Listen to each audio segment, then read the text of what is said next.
Most of us have a quiet collection of unfinished things. The course half completed, the project that stalls at 80%, the idea that was nearly there before something else pulls us away. None of them fail exactly. They were just never finished, and we tend to think of this as a harmless, a few loose ends, nothing that really matters. But finishing is not a tidy administrative act you perform at the end of something. It is where almost all of the value lives. The difference between a thing that is finished and a thing that is nearly finished is not small. It is the difference between something that works for you and something that does nothing at all. This is about the quiet, badly underrated power of finishing what you start and the steady, invisible costs of leaving things at 90%. We underrate finishing because the last stretch is the least enjoyable part of any effort. The beginning is exciting, the middle has momentum, but the end is detailed, polished, tying up loose threads, and the dull resolve required to push something across the line when the interesting part is already behind you. So we drift. We get a thing most of the way there. The energy fades, something never and shinier appears, and we move on, telling ourselves we will come back to it, which we rarely do. The result is a life full of near misses. A great deal started, much of it almost done, very little actually completed. And here is the trap. A thing that is 90% finished is not 90% valuable.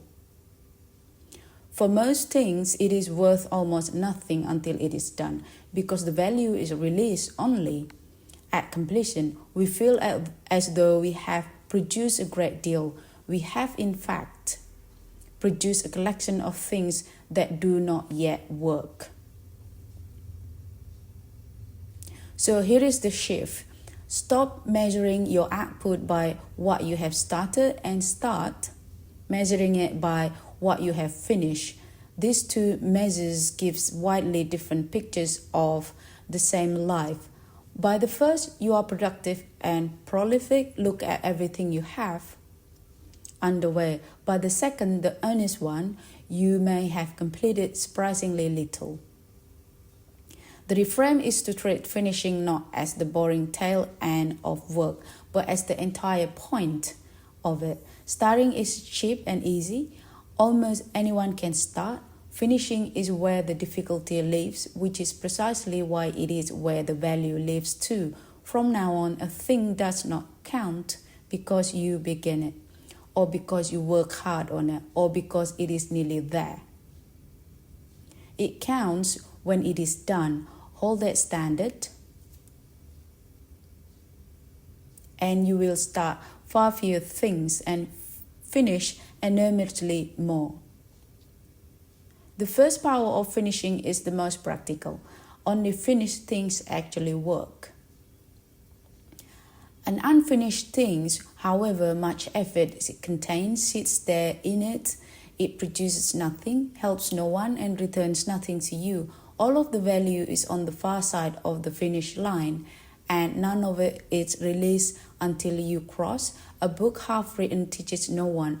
A skill half learned does nothing you can use. A project is abundant at 80% is functionally a project that never happened, except that it also consumed the entire effort of the 80% you did do. This is what makes unfinished work so quietly expensive.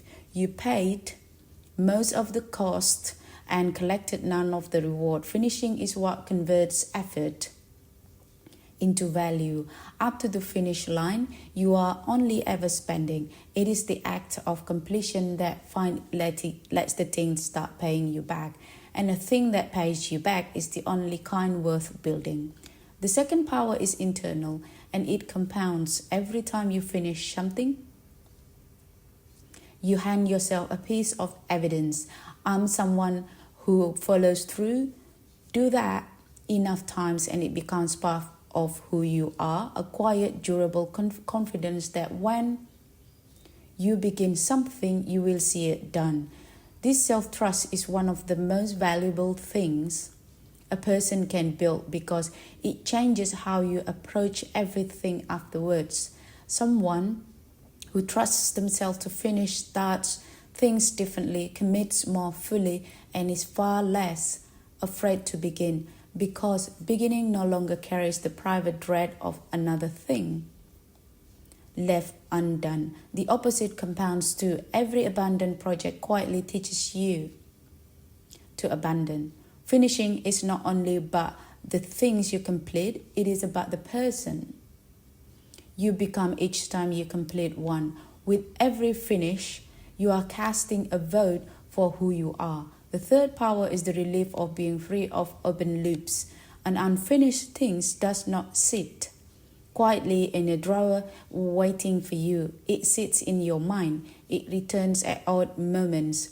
A low background hum of I really should get back to that, and each open loop takes a small, permanent toll on your attention, whether you are actively thinking about it or not. Carry enough of them and the cumulative drain is heavy, a constant scattered sense of unfinished business that follows you everywhere and dilutes your focus on everything else. This is the hidden cost no one counts. Finishing something does not only produce the value of the thing, it also closes the loop and frees the attention that loop was silently consuming. There is a particular lightness to completing something and being genuinely done with it. The quiet that arrives when a thing is no longer waiting for you. Finish enough and you get your attention back. So the power of finishing is threefold, and all three are quiet. It releases the value that was locked up in the work. It builds completion by completion, the self-trust of someone who follows through, and it frees the attention to unfinished things silently drain. None of this is dramatic. Finishing rarely feels like a triumph. More often it feels like a relief or like nothing much at all. But the person who finishes what they start, even modestly, even slowly, pulls steadily ahead of the person who starts a great deal and completes little. Not because they begin more, but because they actually have things finished, working, done, where the other has only a pile of nearly. In the long run, a few finished things beat 100 started once every time. The pile of nearly is just effort that never became anything.